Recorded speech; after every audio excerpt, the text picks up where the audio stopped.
haddii waasica bulsheed uu dumo kii fitriga ahaana la khalkhaliyo tarbiya xun uu soo qaatay ka qaanuunigaana aad ka baxsan kartid waxa soo hadhay wa innahu bima ta'maluna basir الرقيب العتيد inaad rumaysan tahay laba halkan ka jooga oo wax kasto aad samayso qoraya oo aakhira in lagu keenayo adigoo red handed adigoo suurada xataa waa la keenayaa aakhiro dhulka la oranaya wixii aad qortay wixii aad arkaysay booskaad ku samaysaa la oranaya marka tifur qofku imka muxuu yeelay haday kamarada muraqaba meesha aad ka arkaysa maxaad samaysaa dadku way fiican yihiin marka way la ilaalinaya kamaradii ilaahay waa ku suran oo tii malaa'igta ku suran oo tii khalqiga kale ilaahay aakhira kugu marxaati furaya ku suran oo tii jidhkaaga ku suran oo lagu wada marxaati furaya sida awgeed ملهن قفك مؤمن كاهي مرنا بحما كما دعي كرو ودعي كرتا إني كدعا مرة كاركو النفط يا شهوة يا الشيطان كحقبطه لكن مركب قفك مؤمن كوصان نغضه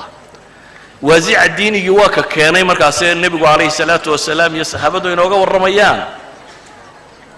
كو انت يلب كل عين توبت كياني وتوبت دي محين نغطي هل يرجميو ماعزية المرأة الغامدية ايو انت النبي قوية مادين عليه الصلاة والسلام بلا اني قد زنيت فرجمني الهي رسول كيسي وان زنيستي هلا يدق حيو وفير سقفك كاني وحاو الرباين دقح لقدلو حاكيني قفك نينو اقبالين دقح لقدلو يعني وحكومة ينولشي ساكرة سيدا اوغيد يا وحلانا ينولشي صحابة مركي هورا دول قالوا بي دغنايين مكي جوغان يا ميل لميدا حتى مركي مدينه تغانا هورا انتي هورودن مدينه يهود با دغنايد ومشركين كلا دغنايد ومنافقين با جوغي وبلشي اسكو دخ جيرتا باي هيد wax walba leh hadana nabi alayhi salatu wassalam wazi'an diiniga ee iimaaniga ee akhlaaqiga abu xooga saaray inuu dhiso sida ogeed ba quraanka waxa soo hordagay وازعة واحد الصيا آياتك إلهي يا كلمة يا وين ديسة يا الرحمة ديسة كورمية آياتك آخرة يا عقابته يا جنة يا نارته يا صراطك يا وحي لمدة كورمية قرانك وقب بدن مكي جاهي مسائلك عقدي جابو كورمة قرانك مدني هنا كمان مدنا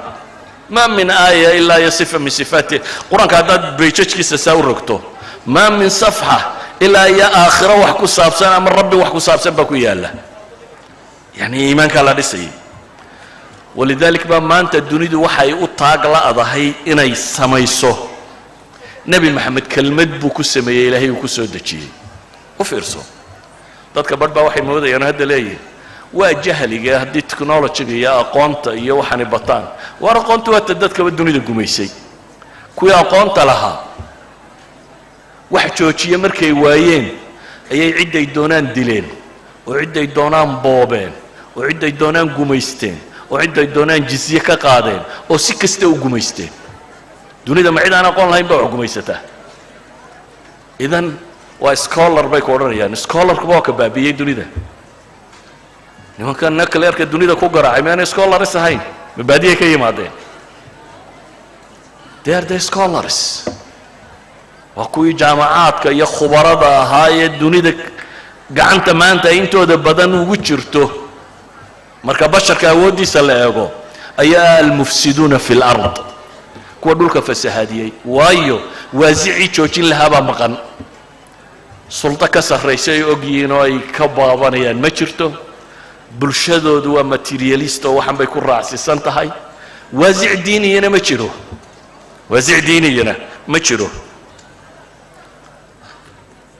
marka dad badan baa waxay leeyihiin hadii dawladnimo muslimiin dhalan lahayd wax badan ba naam wax badan bay qaban lahayd laakiin waxa ka horeeya dad muslimiin inuu dhasho waxa ka horeeya dadku inuu islaamkooda iltizaamo waxa ka horeeya inay aqeedadani qalbiga degto oo si dhab u degto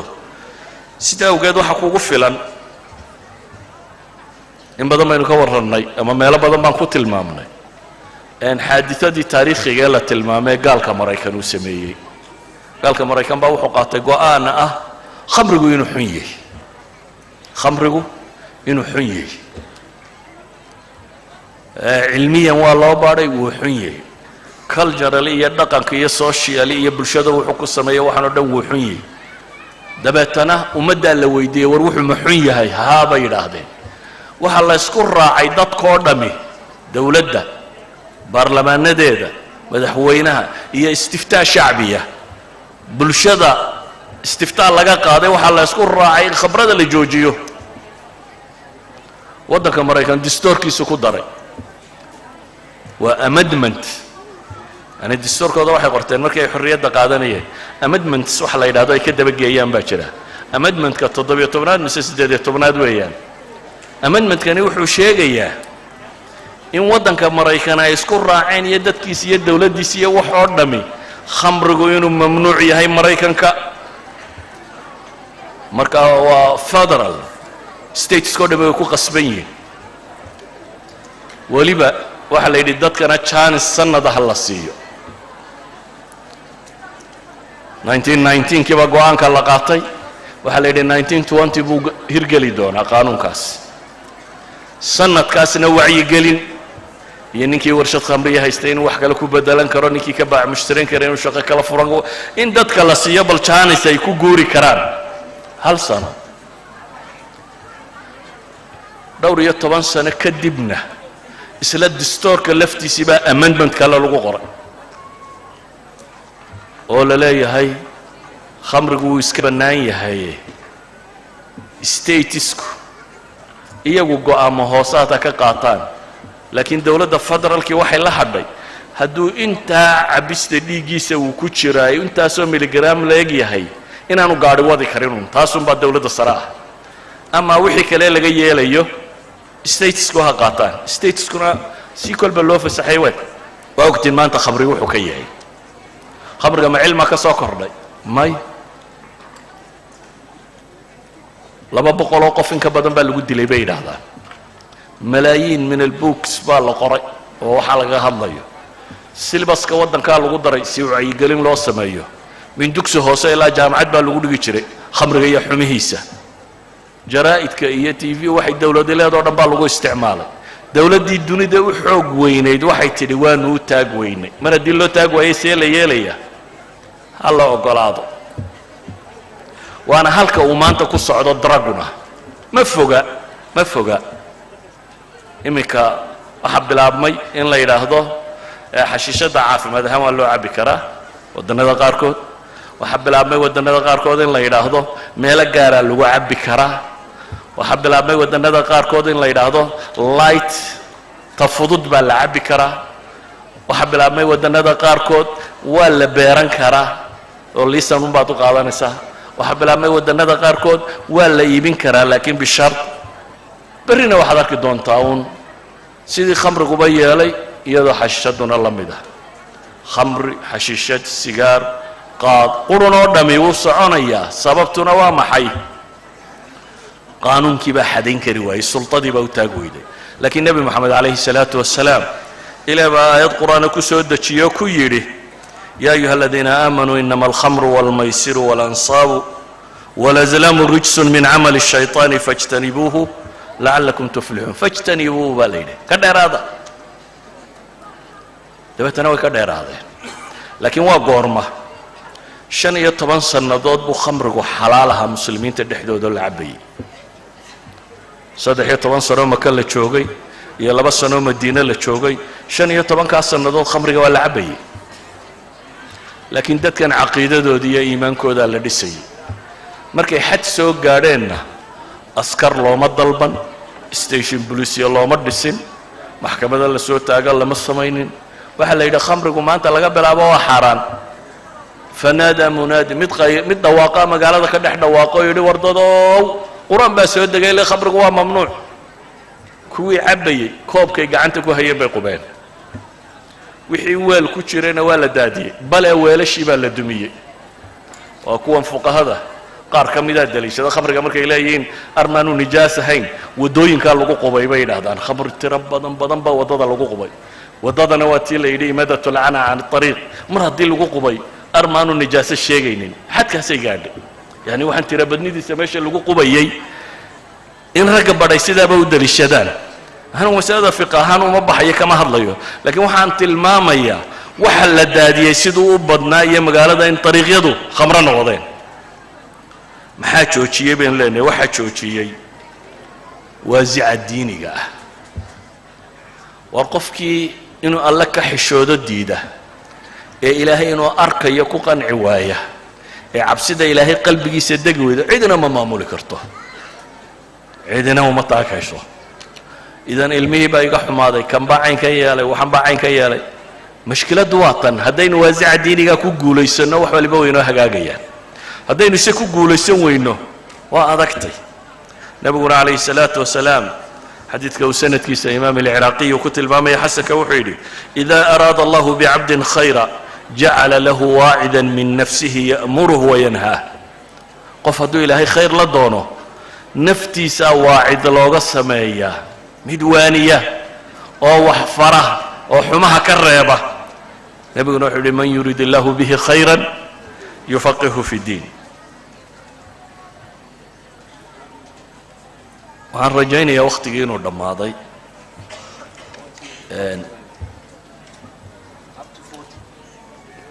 fortygaygii waan dhammaystay 49 baan bilaabay haddana waa calaa kullin diintu waa inaanay macrifo u noqon laba shay baa kala jira shaygu inuu diin noqdo iyo inuu thaqaafa noqdo information inuu noqdo macluumaadaad helaysaa iyo inay transformation kugu samayso inaad noqonayso badso macluumaadkaa taqaano iyo in waxaad taqaanaa noloshaada ay wax ka bedelayso مثلا إلهي القرآن كوحكو تلمامية قل من يرزقكم من السماء والأرض أم من يملك السمع والأبصار ومن يخرج الحي من الميت ويخرج الميت من الحي ومن يدبر الأمر قال هذا ويدي بالي يا وحرزاقه يا مقلكين يا أرقين يا دقيهن هنطه يا وحنول واحد انتي كسوسارة واحد انتين وحنول كسوسارة ومن يدبر الأمر وريا وحمامله فسيقولون الله بإلهي وحي كورن دونان الله فقل أفلا تتقون بإلهي وحد كنت هذا وردا محر ربي وقعب سويدين معناه ما يشكو جرى محيي وريو معلومات information يو نقول transformation هيدو كسمايو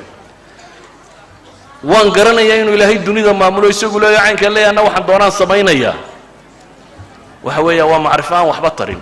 إذا دينتو معها نصوص بدن aad garanayso diinta waxaad ku dhaqanto waqtiyadan dambe waxaad moodaa macluumaadkeenu inuu badan yihiin laakiin waaqiceenna ma ka muuqata waddankaasi ingiriiska masaajid ku yaala dadka loo akhrinaya weligoodba ismelihi waa maqleen qaar ka midi ama dadka in badan oo ka midi waxyaabuu wadaadkan akhrinaya uu radinaya uu ka hadlayo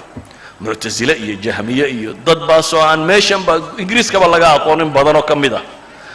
ayuu marna dadka ku shubaya marna ka soo shubaya ilaan qof aan jahmiyaba aqoon marka adigu tiraahdaa baraya marka hore markaad akhrida haddana rabtaa inaad ka soo shubto tidhaahdo waa baatil waxa ay sheegeen oo dhamme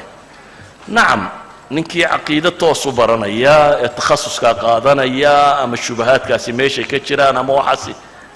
laakiin halkii caqiidadu ay ka noqon lahayd in dadkan ilaahay iyo cabsidiisa iyo janno iyo naar iyo arkaanul iimaanka lagu weynayn lahaa haddaad muranka bini aadamka ku weynayso waa dhib waxaan rabnaa caqiido weynaynaysa arkaanul iimaanka aynu naqaanay shubahadii meesha ka jirtuun raddi iminka waxaaba laga yaabaa shubhatul ilxaad inay kaba badan tahay shubahaad kaloo badanoo waa hore la akhriyi jiray laakiin waxaan leenahay caqiido waynay noqotaa nool